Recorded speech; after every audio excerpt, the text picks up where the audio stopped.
Good morning na po sa inyong lahat mga kamatsas! Ongoing ngayon ang round number 11 ng FIDE World Rapid Team Championship. Tinapatan ng Team France ang WR Chess na team nila Wesley. Pero this time, ginarahi muna si Wesley. Huwag ka muna maglaro. Siguro sinabi ng coach dahil ang board 1 ng France ay si MVL.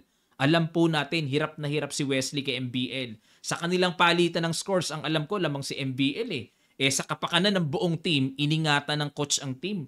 Angat muna si Abdu Satorov, tapos si Nepo, at isa sa mga magbubuhat ng team ngayon ay si Prague. Maagang natapos ang laban na ito. Tinuruan kaya ng leksyon ng veteranong Super GM na si Backrow o pinatunayan ni Prague na kahit bata siya, mainit naman ang momentum niya ngayon. Tingnan na kagad natin. Ang ginawa ni Prague, nag-Knight F3, D5 si Backrow, D4, Knight F6, Bishop F4, nilabas ang London system, at nag-Bishop F5. Aba, ginaya ang depensa ni Magnus, kung matatandaan nyo po, no? Gaya-gaya lang na London pattern din, pero nag-C4 na si Prague. Kasi kung mag-E3, E6 lang. Pag nag-C3, C6 lang, gagayahin lang eh. Pero sinE4. At nag-E6. Queen B3, atake sa B7 kagad. Kumapture sa C4, Queen takes B7, magulo kagad, kalugan kagad ang linya mga kamatsas. Bishop E4 para hindi makapture ang tore, pero bumagsak naman ang C7. Bishop B4 check, Knight BD2, Queen takes C7, Bishop takes C7, at nag-King E7. Ayan, wala pang bago dito, bookline pa ayon sa opening database. Nag-E3, ayan, para pakawalan na ang bishop, kakapture na ang pawn, nag-rook C8, bishop G3, knight BD7. Yan ang nagpawala sa laban na ito. Dahil sa nagdaang laban, ang ginawa ng black C3. Okay? Pero, knight BD7, king D1, umilag na pressure si Prague sa pin. Ang talas kasi ng mga bishop ni Backrow eh. Pero dito, ang tamang tira daw, Bishop E2. Diretso na develop, then kung makakatakas, castling. Castling na para safe ang king. Yan ang gusto ni Stockfish. Pero nag-King D1, walang kaslingan. C3, binomba na ni Backrow. At capture, Rook C1, Bishop D5, ayun. Blunderation!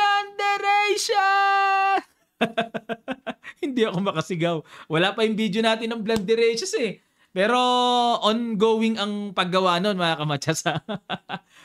Blunderations, dapat daw ang tira ay Bishop takes Knight, Rook takes C8, Rook takes C8, then Knight takes D2, Bishop C2 check, King E2. Ayan, mahaba-haba pang lakbayin ito, pero equal lang. Pero mas pogi ang black dito mga kamatsas.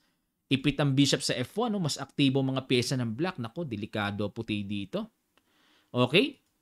Yun daw, no? Pero nag-bishop D5, nag-interest si Backrow sa pawn A2. Ayun, nakita dito ni Prague ang excellent move. Sige po mga kamatsas, pakiguess nyo po yon. Sa ilang sandali lang, tutuloy kagad natin. Start.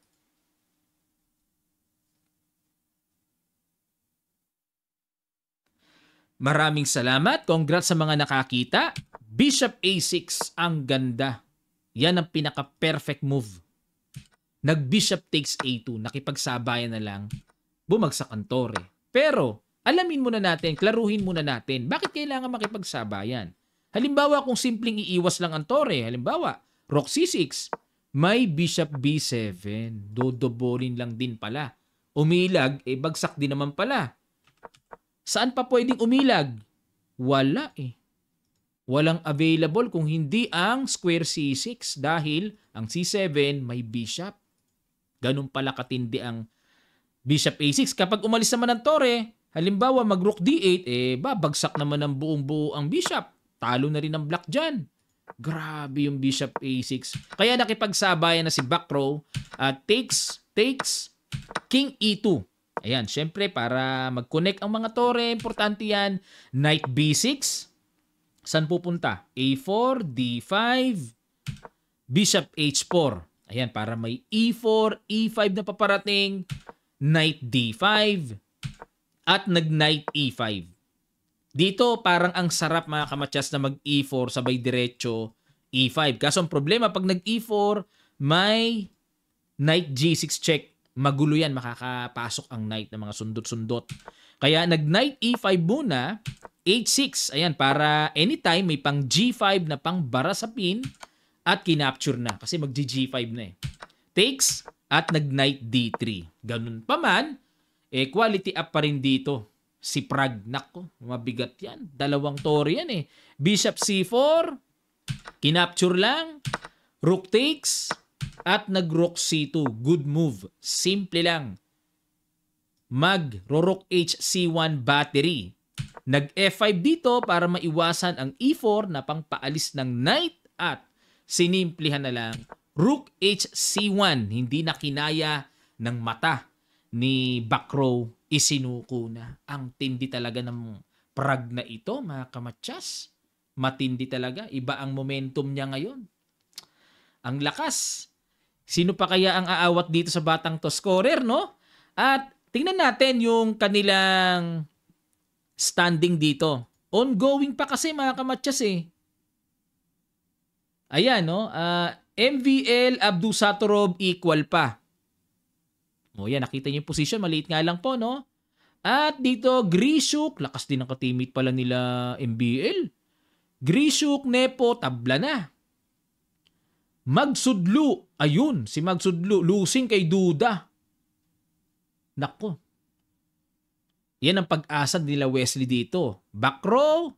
Ayan, backrow po ang tamang bigkas sa international. Sa atin kasi backrot yan eh. Sa ibang bansa, ilang beses ko na silang narinig backrow. Yun ang bigkas nila kaya nakiki-backrow na rin ako ha.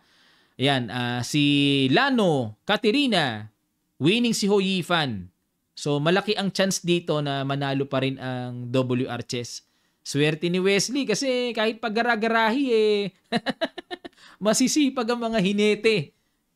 Masisipag ang kaniyang mga galamay dito sa team na to. 'Di ba? Magaling din yung coach no? Alam niya pagka alanganin, pagka nilatag si Wesley, baka mamaya yun pa yung masundutan si Wesley. Genius din, makiramdam yung team ng WR Chess. O yun, tapos na no? Nanalo po si Duda kay Magsudlu. Napansin ko si Duda, sinusuki na si Magsudlu Tinalo din ni Duda sa World Cup si Magsudlu. Suki no, parang nababalahibuhan. Nanalo na rin po si Rosenstein. O ayan no, 'di ba? Kita o 3.5. Wala na. Possible 2.5. Congrats sa WR Chess. O 'di ba? Kita na kagad panalo na kagad sila Malupites talaga team ni Wesley, no? Kahit na gumagarahi ano pa rin, gaod pa rin yung mga kasama niya. Maaaring sila ang kauna-unahang mag-champion dito sa World Rapid Team. Yan ang aabangan natin, okay? After this, round number 11, ang pinaka-crucial dito, yung last round. Yan ang aabangan natin, mga kamatsas. Kaya kahit madaling araw na abangan ko talaga yan para masaksihan natin. Maraming salamat po. Sana na-update kayo, natuto kayo. At muli po sa mga gustong mag-avail ng Kamatsas merchandise, ang link ay nasa comment section below lang. Click lang kayo para makapamili kayo ng chess sets, chess clocks, at yung mga t-shirts designs natin meron na. Pwede namin ipadala sa inyo door to door. Pwede rin natin pirmahan. Depende po sa inyong mga request. Maraming salamat. Kita-kita tayo sa last round fight.